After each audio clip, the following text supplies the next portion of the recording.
Endicott's own Jon Bones Jones may be one of the most recognized mixed martial artists, but he can't even fight here in his home state, and fans from his hometown have to travel all over the country just to see his fights. In part one of a two-part series, Travis Eldridge explores why this is one fight with the state that will definitely go the distance. It's rough, violent, and one of the fastest growing sports in the world. But here in New York, it's illegal. They are laboring under a false assumption about what the sport is like now.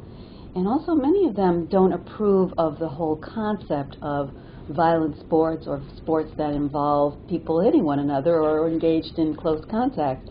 But if you were to be consistent, you would basically have to outlaw hockey, boxing, tackling sports, football. So we just want to try to be consistent. Assemblywoman Lupardo says she may not enjoy MMA, but she still thinks it should be legalized. New York is one of just 2 states with athletic commissions where the sport isn't legal, but it isn't because they haven't tried. The state Senate has passed a bill legalizing it for the last 3 years, yet the state assembly continues to not even let it come to a vote. If we get beat up or down on the floor, then we have no complaints.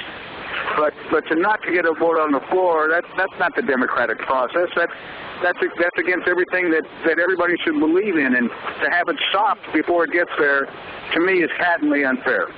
Assemblymember Bob Riley from Clifton Park, New York, believes differently. He claims the violence sends the wrong message. We know the dangers of contact sports, and I think it's indisputable that the fighting, ultimate fighting, is very dangerous and really causes concussions in very many fighters.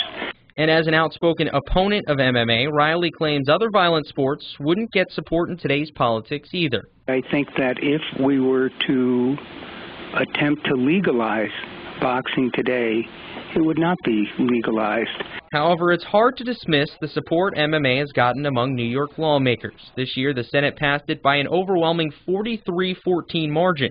So what's taking the Assembly so long? One answer, union pressure involving groups unhappy with how the co-owners of the UFC, the Fertitta brothers, run their casinos in Las Vegas. The culinary union in Nevada has been trying to organize these casinos. There's 13 or 14,000 employees there. Their sister union is called Unite Here, and it's a hotel workers union in New York. And they've been able to put pressure on the political world, and we haven't been able to get a vote. Assembly members, such as Riley, don't feel this is the case. So you're saying that there's no union lobbying or anything going on that's keeping this from the floor? Right. After another failed attempt this year for MMA, it's beginning to look like a difficult task, but there's promise.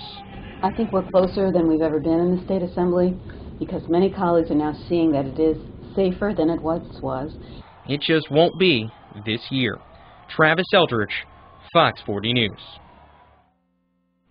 But is the Empire State missing the boat? Tomorrow in part 2 of our series, Fox 40 looks at the possible economic impact mixed martial arts could have on our state and this very community. Plus, you can always go to our Facebook page where the debate on MMA is raging on.